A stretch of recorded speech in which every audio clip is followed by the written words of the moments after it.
All right, I think we're going to get started. I'm sure there's going to be more people filter in as we move through the introductions, but Miigwech, merci beaucoup. Thank you, everyone, for joining us for our lunchtime health sciences webinar today. That's entitled Mindfulness in the Caring Professions. And we're very fortunate today to have Dr. Ann Kinsella deliver this webinar, who is a full professor at McGill University in the Institute of Health Sciences Education and the School of Physical and Occupational Therapy. I'm Dr. Mike Ravenik, the manager of the Health Sciences programs at NOSM. And before we get started, I'll just quickly go over the agenda and introduce Dr. Kinsella. So our typical agenda for the webinar, I'll do the quick welcome and introductions, and we'll have around 45 minutes or so for the actual webinar with the dedicated Q&A session towards the end. Please do keep your camera and microphone off for the duration of the webinar. The webinar is going to be recorded and posted to YouTube in the future. You can put your questions in the chat throughout the webinar, and I can keep track of them, or you can wait to ask any questions until the end. And Dr. Kinsella has also graciously agreed to stay a few minutes beyond 1 p.m. today if any of you are able to stay on and do have questions that aren't addressed in the typical 12 to 1 time frame. All of our previous webinars are now on YouTube, and you can find those recordings on our Rehabilitation Sciences and NOTA websites in the resources section, or you can go directly to the NOSM TV channel on YouTube. So before I introduce Dr. Kinsella, we will also start by acknowledging the land upon which NOSM is located, to raise awareness of Indigenous presence and land rights, and to acknowledge the colonial history and current history in Ontario and Canada as a whole. The Northern Ontario School of Medicine respectfully acknowledges that the entirety of the school's wider campus of Northern Ontario is on the homelands of First Nations and Métis people. The medical school buildings at Laurentian University and Lakehead University are located on the territory of the Anishinaabe Nation, specifically Atikameksheng and Wanapatawpy First Nations and Fort William First Nation. We humbly ask that wherever you are calling in from today, that you also think about the land and the area where you work in and reside. So as I mentioned, our speaker today is Dr. Elizabeth or Dr. Ann Kinsella. And Dr. Kinsella is a professor in the Institutes of Health Sciences Education and the School of Physical and Occupational Therapy in the Faculty of Medicine and Health Sciences at McGill. Her research examines professional education and practice in health and social care professions, with a particular interest in reflective practice, practice-based knowledge development, ethics, mindfulness, embodiment, and critical reflexivity. She's also interested in the arts and humanities as an approach to fostering reflection in professional education. And among her many, many accomplishments, Anne has published over 100 articles and book chapters. She has wrote a workbook for practitioners on reflective practice and professional knowledge, has co-led the design of the Preceptor Education Program, or PEP, an online access, open access online tool, and has co-edited 2 books, Phronesis as Professional Knowledge, Practical Wisdom in the Professions, and Mobilizing Knowledge in Physiotherapy, Critical Reflections on Foundations and Practices. And she's currently co-editing a 3rd collection entitled Embodiment and Professional Education, Body, Practice, Pedagogy. So, merci beaucoup, Miigwech. Thank you, Dr. Kinsella, for your time today. We truly, truly appreciate you sharing your knowledge with us, and are very much looking forward to this talk and opportunities to chat with you and ask questions. And so I'm going to stop sharing my screen now, and we'll bring up your slide deck.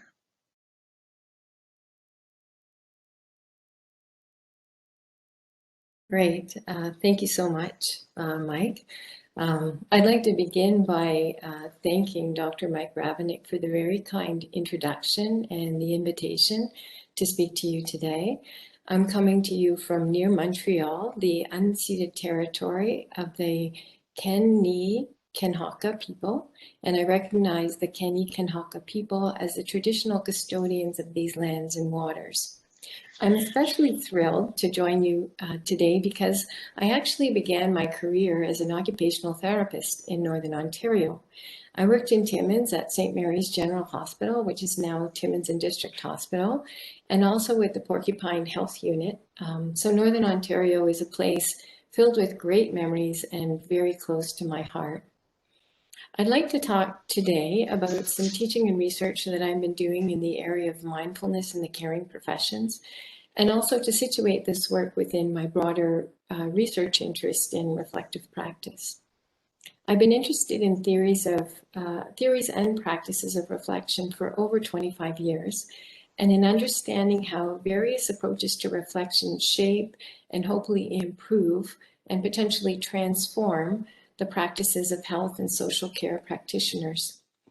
I believe processes of reflection can help practitioners to be more responsive to patients, continue to improve their practices, deepen awareness, build knowledge from practice, contribute to broader policy and social change, and raise sensitivity to issues of equity and social justice, and contribute to the cultivation of ethical and wise practice. I've also been a mindfulness practice for 25 years and taught mindfulness to occupational therapy students. So today I hope to weave some of these different scholarly and practice-based and education-based insights together. Next slide. Mike is turning my slide, so just so you know.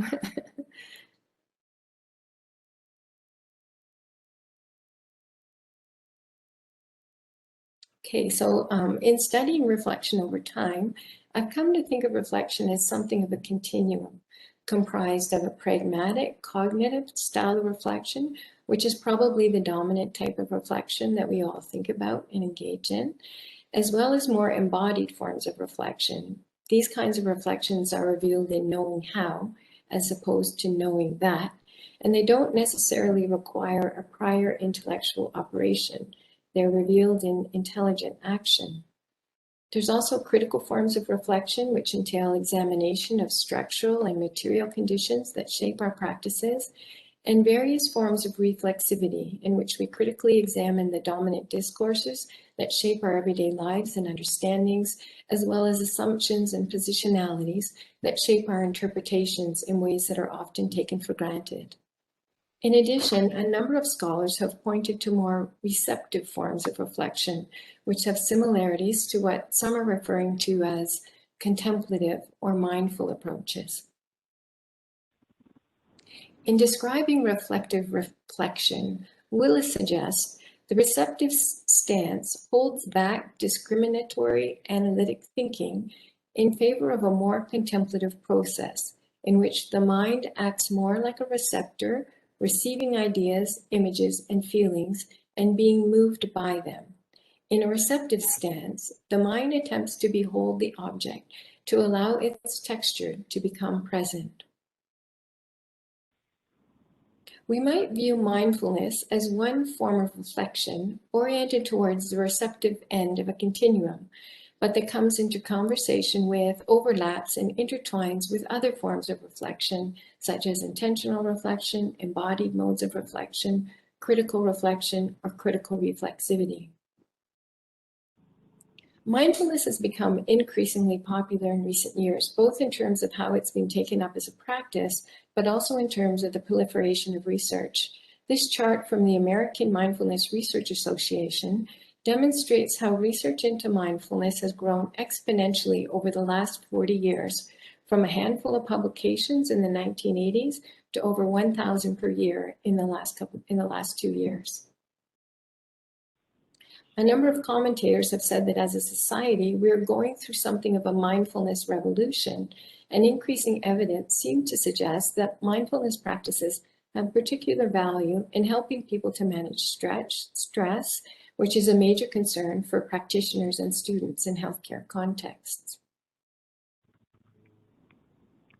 The occupational and workplace stressors of health professionals are likely well known to many of you. And of course, we've seen this amplified in many ways during COVID-19. In looking at the literature, we've seen reports that point to a number of challenges that contribute to the stress of healthcare practitioners, such as heavy workloads, high job demands, long working hours, complex environments, discrepancies between demands and supports to meet those demands, various systemic constraints, the demands of supporting clients through profound challenges, rapidly changing systems, and the need for constant learning, a bureaucracy, shifting policies, technological changes, reports of aggression, violence, and attitudes such as sexism, racism, homophobia in some workplaces, as well as ethical challenges and reports of moral distress. So we're living in challenging times in the healthcare field, and some people are looking to mindfulness as a way to help mitigate these challenges. We also know that occupational stress can contribute to stress-related symptoms, stress-related diseases, as well as compassion fatigue, which can impact the health and well-being of practitioners. Over the last 10 years, we've seen rising rates of anxiety, depression, and other stress-related illnesses in health profession students, and greater percentages of health profession students requiring disability-related accommodations in the classroom and in their fieldwork rotations. At the same time, there is a growing interest in mindfulness as an approach that can help help people to deal with stress, as well as help people build resilience and foster greater sense of well-being.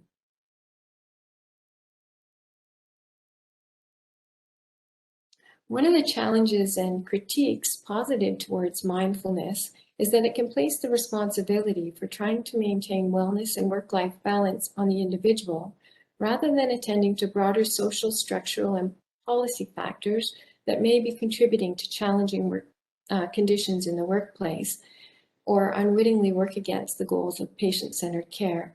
I think it's important to remember that mindfulness is one approach that needs to come into conversation with other forms of reflection, such as pragmatic reflection, as well as the more critical forms of reflection that attend to and bring insights to these systemic dimensions. In my own experience as a practitioner of mindfulness, I believe that the insights through mindfulness practices can help us to see more clearly and respond more thoughtfully to the structural, systemic, and discursive conditions in which we find ourselves. Rather than turning our attention away from these dimensions, I believe mindfulness practices have the potential to help us see them more accurately. So related to all of this in my lab, we're currently undertaking a number of projects related to mindfulness in the caring professions. We're contemplating some of the theoretical questions regarding how mindfulness might be seen to intersect and come into conversation with other forms of reflection. And we're inquiring into students' experiences of learning about mindfulness, undertaking a number of scoping reviews, engaging in investigation of how pediatric therapists apply mindfulness in their practices, and engaging in reflection on the processes of teaching mindfulness in a professional school. So today I'd like to share some of what we're up to, and I'm happy to share any of the papers that we've published or those that are coming out in the near future if anybody is interested. So in my lab, we undertook a scoping review on mindfulness education in allied health and social care professions, and we found 50 relevant papers published between 2005 and 2017. We undertook a thematic analysis of the affordances identified in these papers. The quantitative studies variously reported that engagement in mindfulness practices contributed to decreases in student stress, anxiety, and depression, increases in abilities to apply mindfulness, and increased empathy, as well as improvements in physiological measures related to stress, emotional regulation, academic skills, resilience, quality of life, and well-being. The qualitative studies in this review offered rich descriptions of students' use of mindfulness as an approach to self-care within their professional practices, in the classroom, and of the processes of developing mindful qualities in their lives. These qualitative themes were particularly interesting. Self-care is defined in the mindfulness literature as what an individual does to improve a sense of subjective well-being to enable positive outcomes. There were many descriptive examples of self-care. For instance, one student was quoted as saying, "I felt in the past that I had managed stress really well. However, after completing several meditation sessions and realizing that being stressed and overwhelmed were common during my practices, it seems I might not have managed as well as I was portraying. I feel my awareness of my level of stress has helped me to reduce the stress before it becomes overwhelming." Another theme was related to mindfulness and professional practice, and a student said, "When I was with patients, I could be fully present, listening, looking, using all my senses, and not thinking of something else, which I used to do. The assessments went really well as a result. I was less judgmental and treated others with greater acceptance." A third theme was related to classroom performance. Students reported to say things like, "Mindfulness brought me into the room, calming me down and making me open to the experience. Mindfulness assisted me to re-encounter each new class anew. The practices put me in a good space for learning. It helped me focus a lot more with my assignments and things, and it helped concentration." Students also spoke about feeling support and kindness from peers in the mindfulness classroom. A final theme was related to cultivating qualities of mindfulness. These include aspects such as attention, self-awareness, compassion, non-judgment, and acceptance. One of the papers cited a student who said, "In a lot of ways, I feel like this was the most important of classes, just because to be present in a different way. It was huge. I have this new control over my body where I can take a breath, and it's a different kind of breath than I ever knew how to take. And I feel calmer, and I feel centered and in control of my body, and I can just be present to this person instead of being anxious inside. It's huge." One of the challenges in the mindfulness literature and practices is figuring out exactly what it is. In this scoping review, 31 of the 50 articles drew on the work of John Kabat-Zinn, who is a physician who has popularized a secular notion of mindfulness, known as mindfulness-based stress reduction. Mindfulness is often defined as the awareness that arises by paying attention on purpose in the present moment and non-judgmentally. Descriptions of mindfulness also frequently draw on a range of attitudinal qualities such as non-judgment, patience, beginner's mind, trust, non-striving, acceptance, and letting go. Nonetheless, a number of scholars suggest that it is important in any discussion about mindfulness to recognize the diverse perspectives on its meaning, origins, and applications, and to acknowledge that the roots of many of these practices extend to ancient Eastern traditions dating back 3,000 to 5,000 years. In this scoping review, we also found that particular phrases were often associated with the definitions of mindfulness. Staying in the present moment, attention, non-judgment, and self-awareness were the ones most frequently used, and most definitions included a combination of a few of these together. Varela defines mindfulness as the process by which we become more self-aware through our particular practices. In the reviewed study, mindfulness intervention protocols were most often operationalized through a combination of 3 or 4 practices over a period of time, often 8 weeks, which is the standard for mindfulness-based stress reduction protocols. So these often included a combination of meditation, body scan, breathing exercises, and mindful movement or some other approaches. So this question of what is mindfulness is important in terms of thinking about how we might design curriculum in the health professions.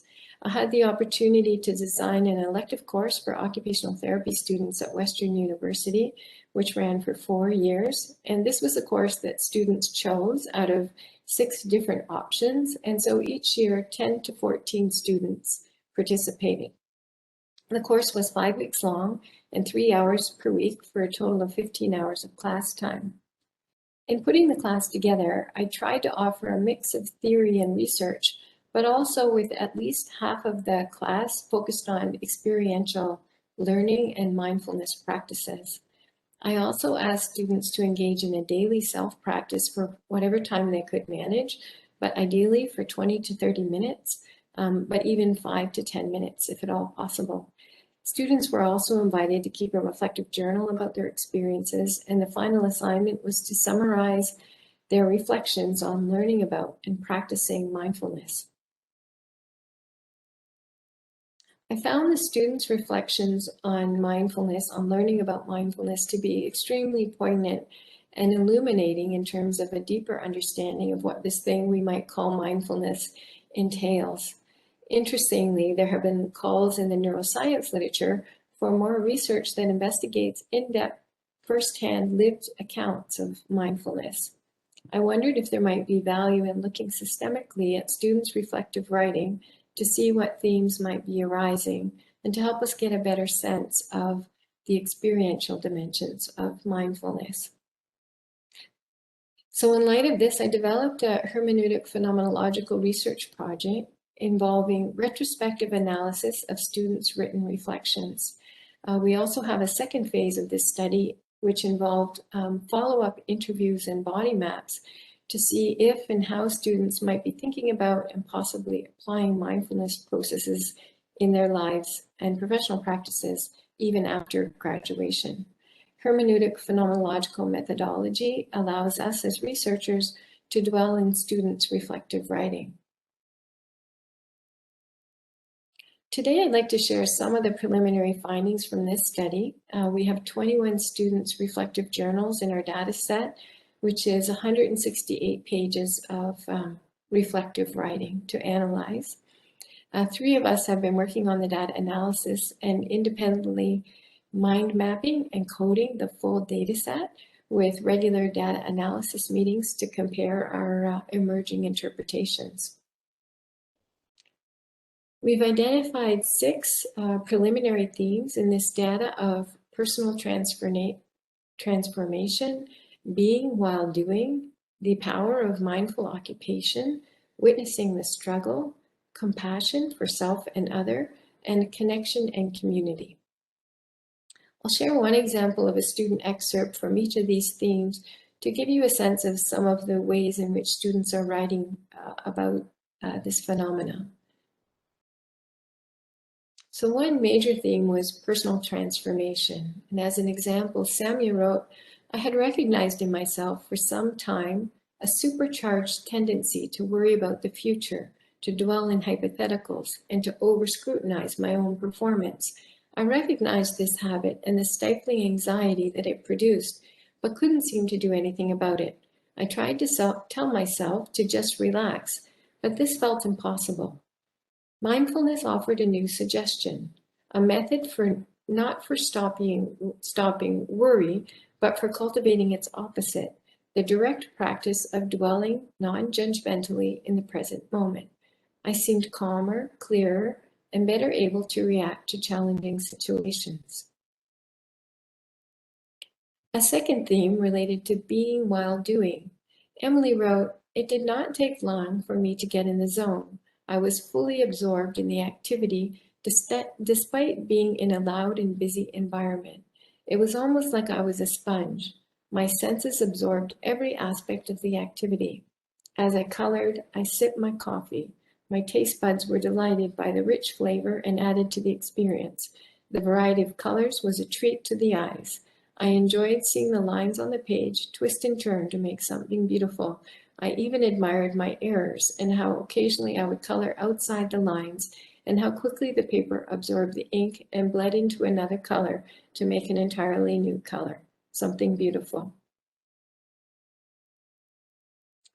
A third theme related to mindful occupation. Catherine wrote, for me, uniting my occupations and mindfulness practice meant that I was open to and aware of sensations I hadn't previously experienced. It also encouraged me to be mindful during occupations when I allowed my mind to linger in the past and future. The moments have brought new meanings to and knowledge of mundane occupations as well as clarity during periods that usually pass in the blink of an eye. I think this theme is especially interesting in suggesting that mindful approaches might be integrated into our doing, into our everyday activities and occupations. This opens an important dimension of how we might think about mindfulness with particular relevance to rehabilitation and healthcare. A fourth theme was witnessing the struggle. Many students wrote about how much they struggled with their attempts to integrate mindfulness into their daily lives. Leah wrote, "I have really worked hard to work on accepting myself for where I am that day and not allowing myself to get frustrated if my mind is constantly wandering or I don't feel zen at the end of my practice. I've been getting better at accepting some days are better than others and that I need to be aware of my thoughts and emotions rather than in control of them. Entering mindfulness without intentions has continued to be a struggle for me and will require additional practice moving forward." This is an area, the area of struggle with mindfulness is something that we don't often write about or talk about or know the experience of in a lot of depth. Often we talk about and think about the blissful aspect. So I think it's another really important finding from the study. Another theme was linked to compassion for self and others. Constant wrote, "Another struggle that I had throughout this process was in noticing how often I would judge myself for not doing things better. Such judgments may previously have led me to shut down. However, I was able to mediate this reaction by simply noticing these thoughts as mental events and allowing them to pass. Through this process, I was able to acknowledge and accept the fact that my practice was perfectly imperfect." And the sixth theme related to belonging was connection and community. Catherine wrote, "In our group, I felt tremendous trust, openness, and support that contributed to a form of dialogue and sharing. These elements are beneficial when sharing thoughts that make us feel vulnerable or move away from the status quo, bringing individuals together and encouraging kindness intrapersonally and interpersonally."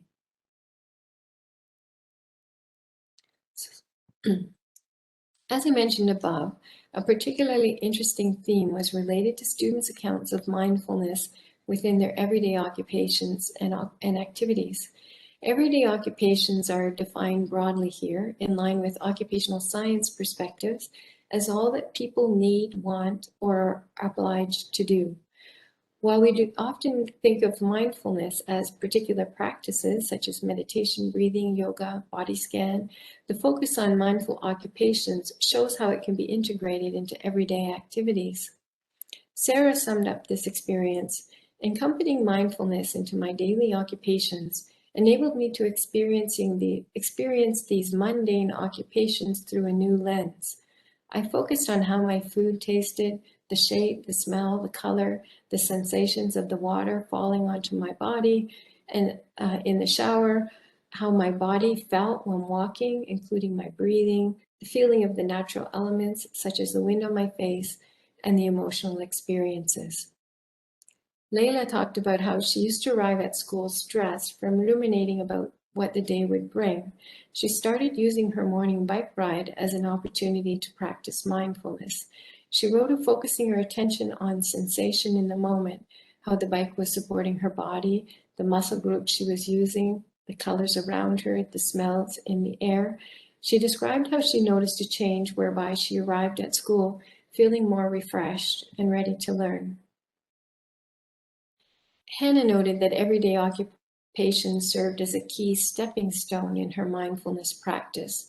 She wrote, "I found my most productive moments of mindfulness while walking the meadow outside, moments of stepping lightly around snakes, watching the deer frolic while I had my morning tea, and watching the butterflies buffered by the wind brought me more appreciation for the present moment than many, many hours I spent struggling to focus on my breath."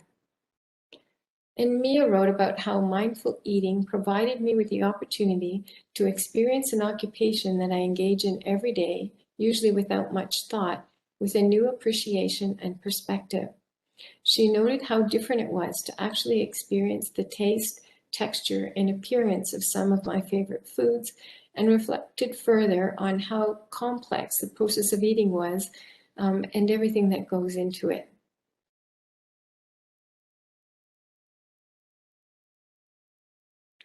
Our team also undertook a scoping review of mindfulness and human occupation.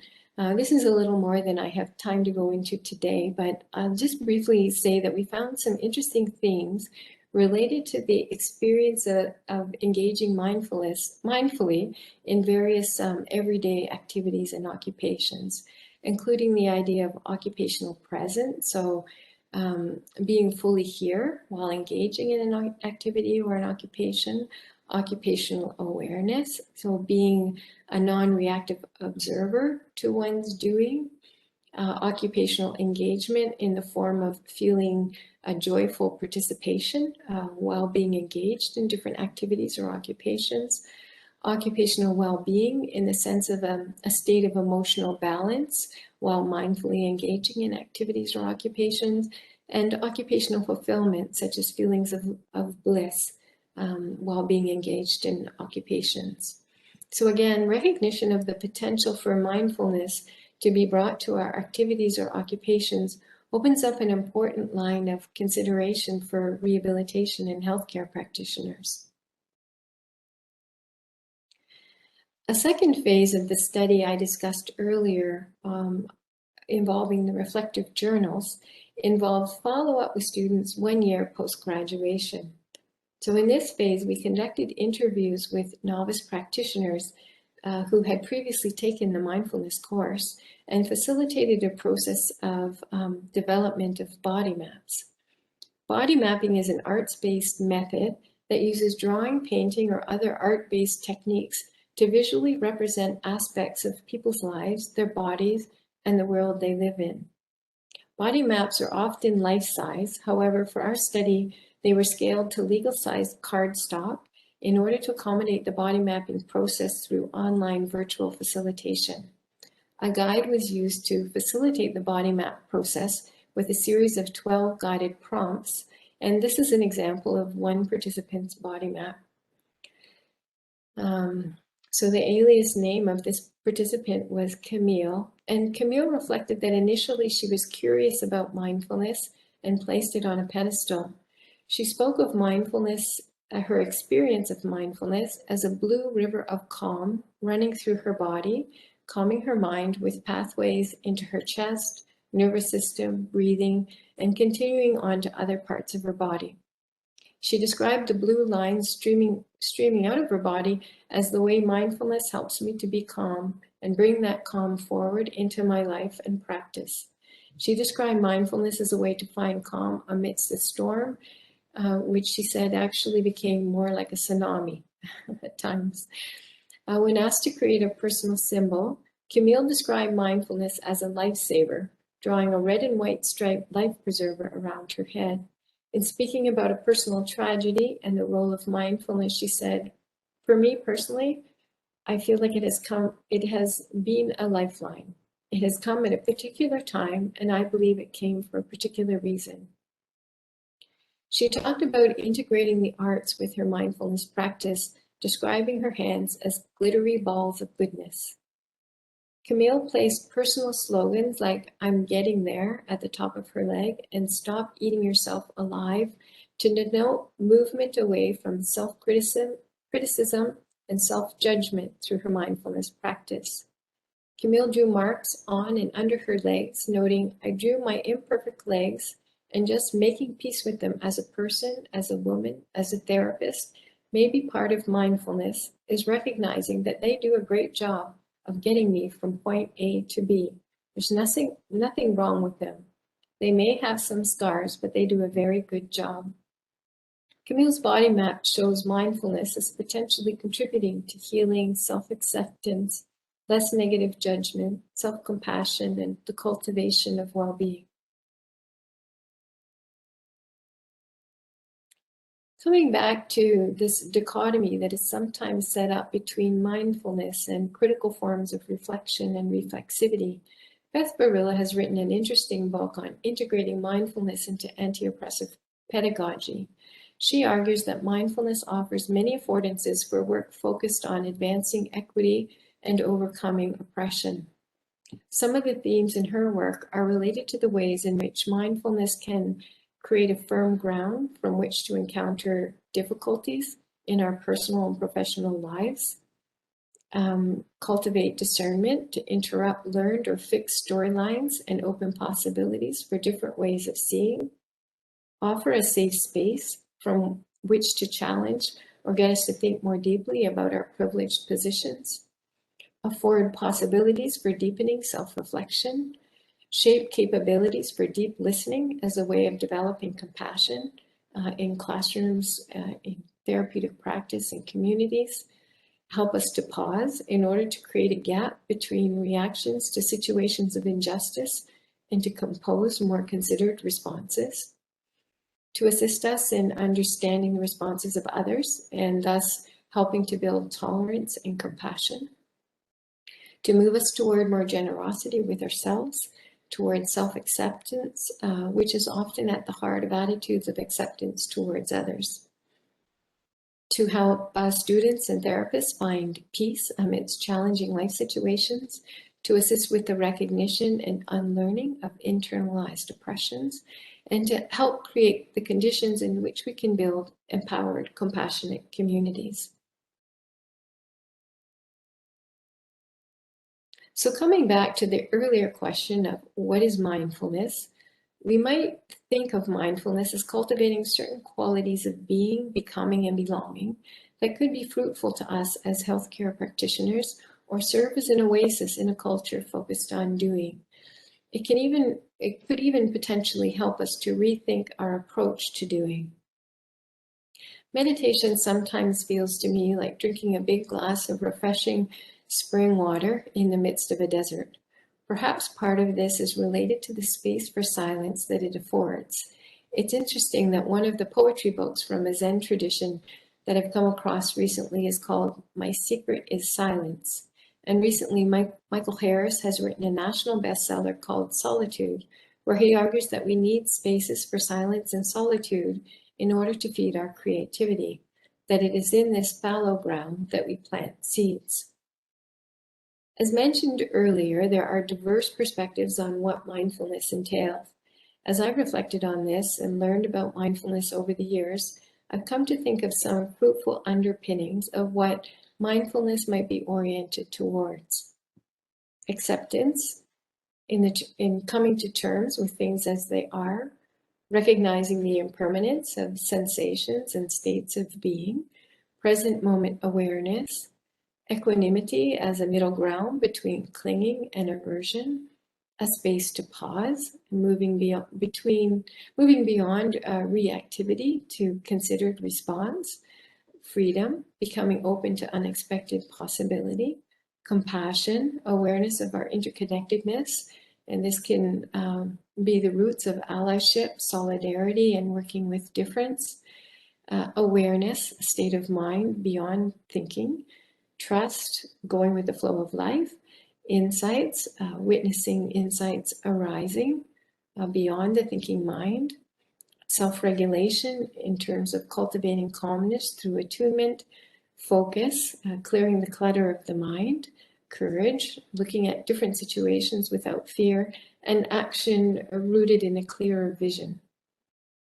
While mindfulness is not a panacea, the cultivation of self-awareness through mindfulness practices may be fruitful for our students and practitioners and potentially provide a ground for the cultivation of wisdom in healthcare practices. Mindfulness may also have the potential to strengthen us and foster resilience for some of the stressful conditions that healthcare practitioners find themselves in. It may also create a solid ground for the engagement of other intersecting types of reflection, such as pragmatic reflection, embodied reflection, critical reflection, and critical reflexivity. So I'd like to extend my sincere thanks to all of you for attending today, to Dr. Mike Ravenick and Jennifer Bacher for their help in their invitation and their background work to make this day possible, to the MSc OT student participants in the reflective journaling study, to research assistants Kirsten Smith and Noram Jelihan, to Western University for some seed funding, and to the Social Science and Humanities Research Council for funding of some of this work. So thank you very much.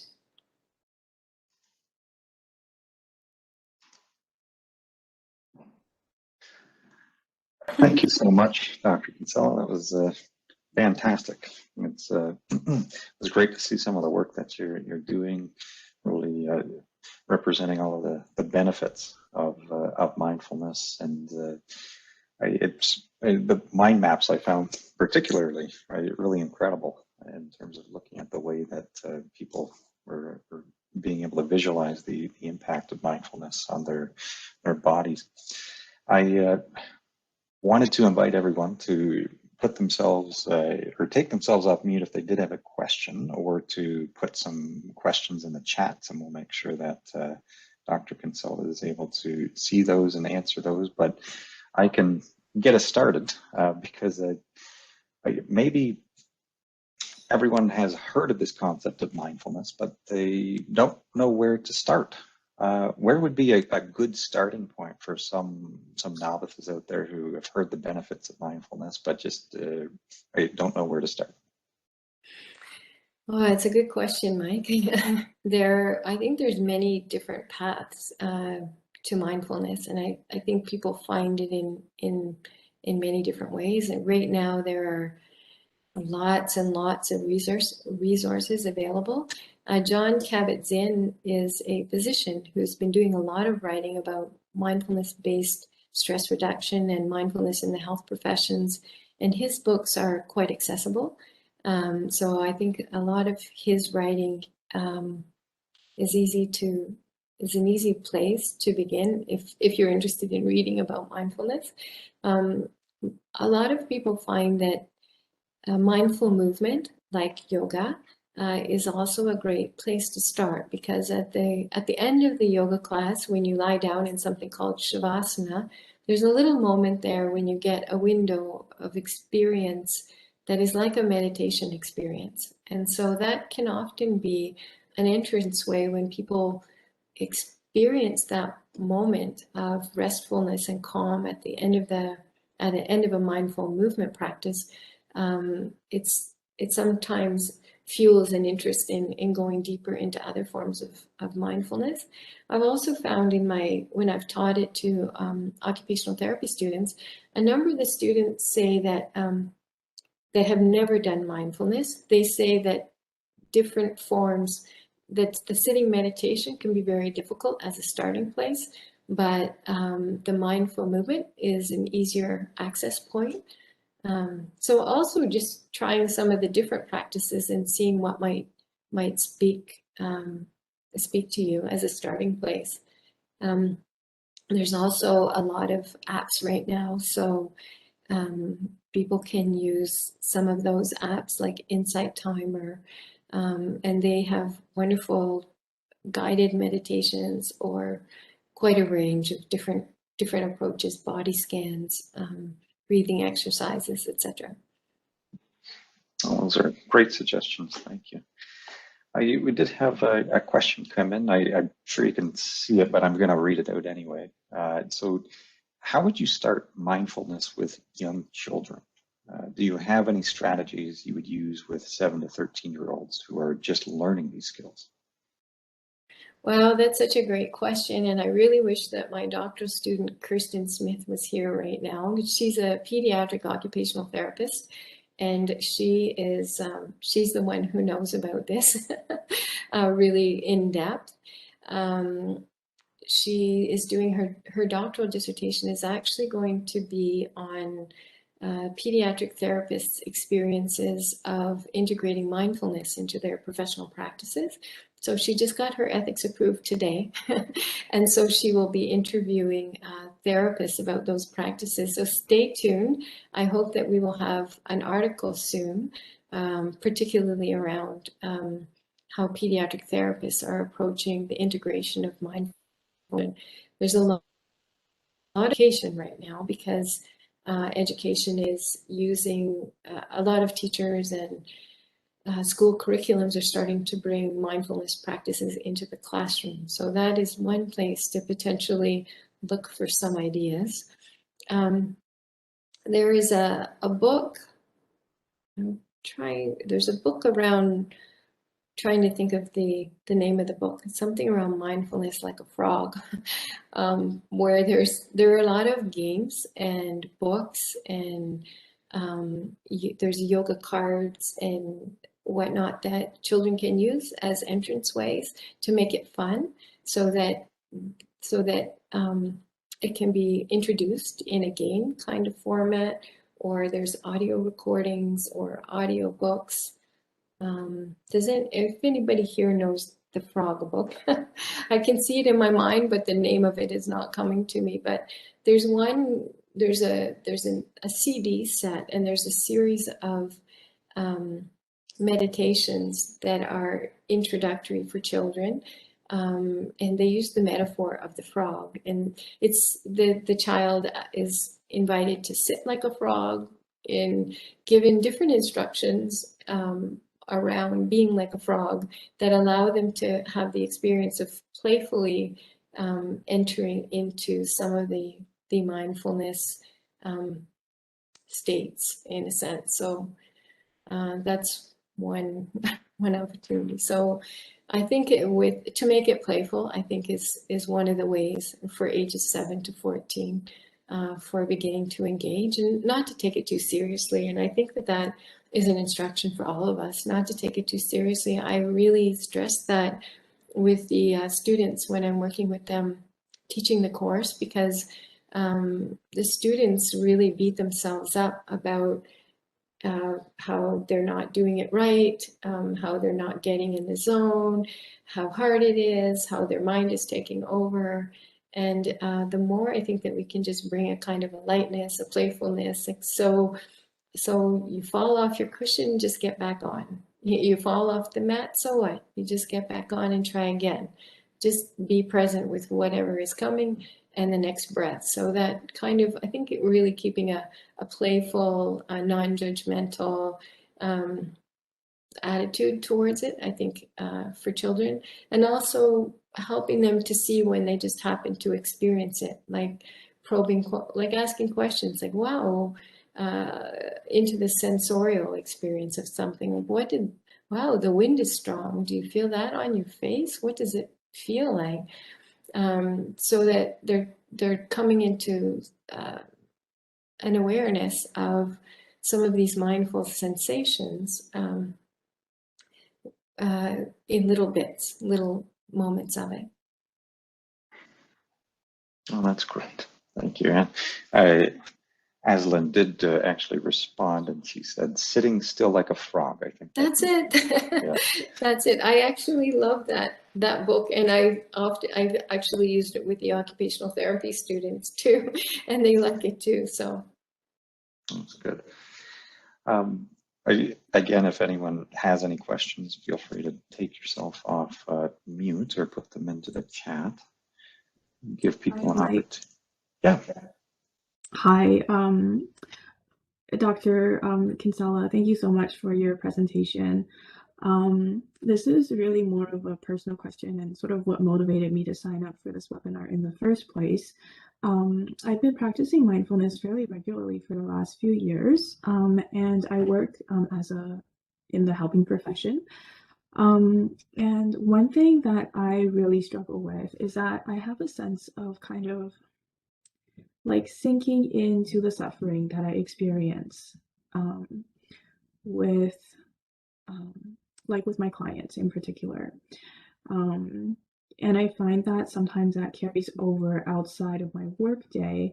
And I think, part of that is just, how everyone experiences difficult situations that come up in work.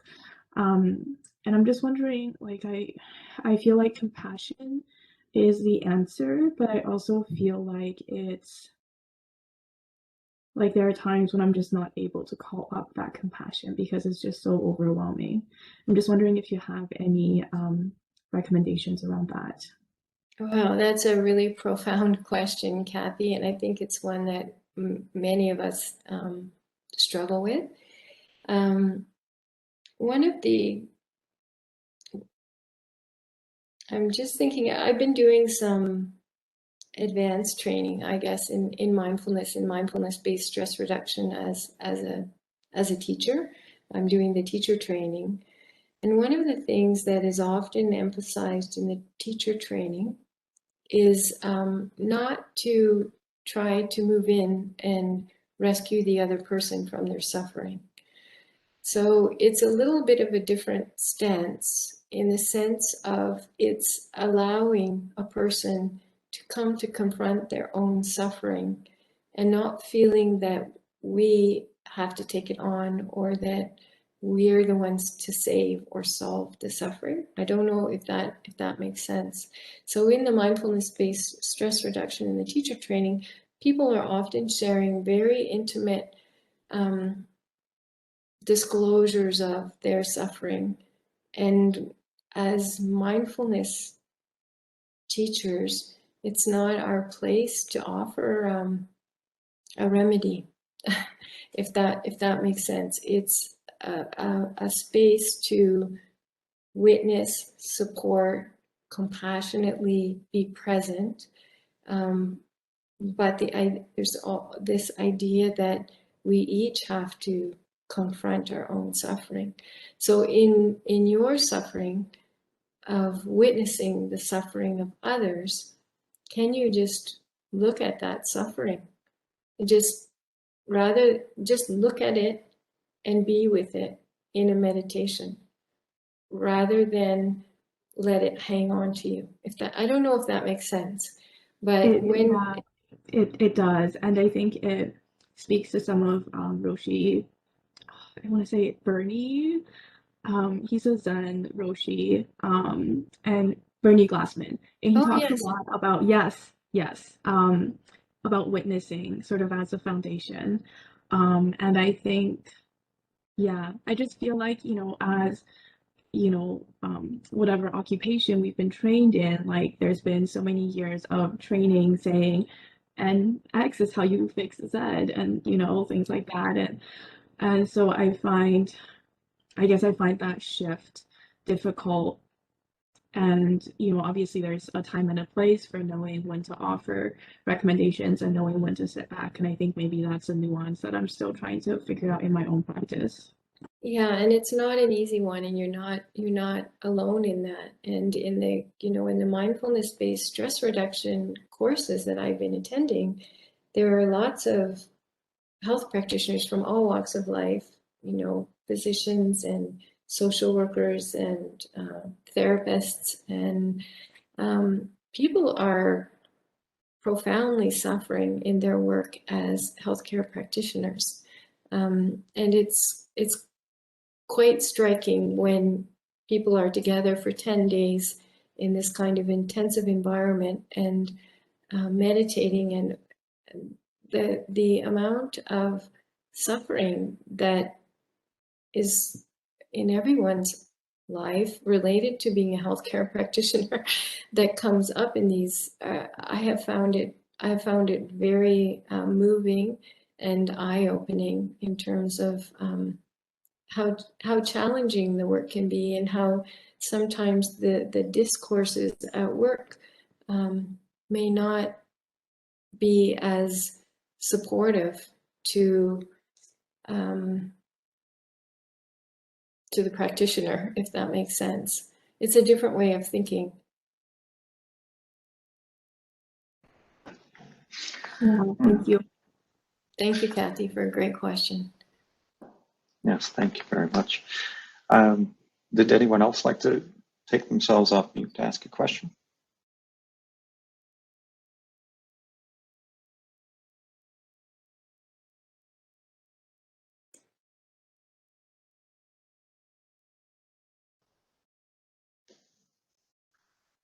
Again, you can put a question in the chat if you'd like as well.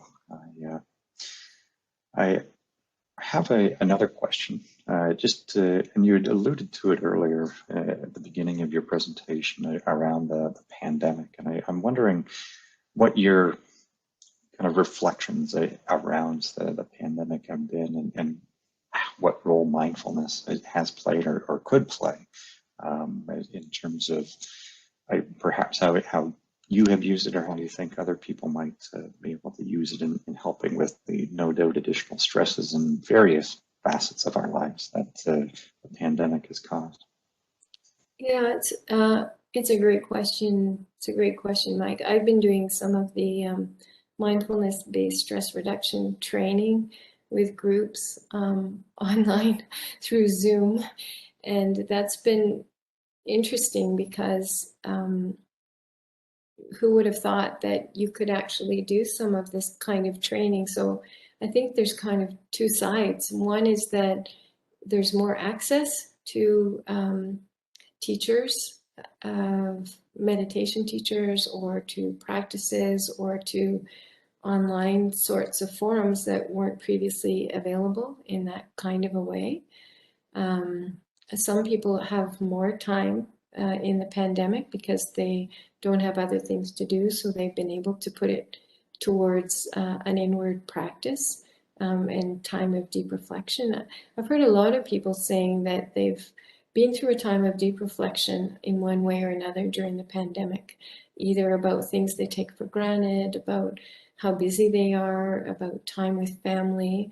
For me, I've been fortunate to be able to have a really strong daily practice at this time, because I'm not physically going out of the house to work. So that has been one aspect. On the other hand, I think for people who are at home with children juggling multiple demands, it may be even more difficult to get to the mindfulness practices. I think, yeah, I think that's probably all I have to say about it. Well, you make a really interesting point there around, perhaps in a lot of ways it's caused us to be more mindful of things, but rather than perhaps being mindful of things happening to us, and being mindful of the absence of things that used to be there. Yeah, I think it's a great point. I mean, I think for many of us, there have been more opportunities to go inward during this time than usually. There aren't the external things coming towards us as much, depending on where you are. In practice itself, I can imagine that the practitioners are dealing with a lot coming at them, a lot more than usual, in terms of the suffering of people, the trauma of for many people of the pandemic, the changes in our routines, the changes in our practices, the changes, the extra work in all of our practices around wearing PPE and new protocols and learning Zoom, and all of these aspects as well. Thank you. Did anyone else have a question that they'd like to ask Dr. Kinsella?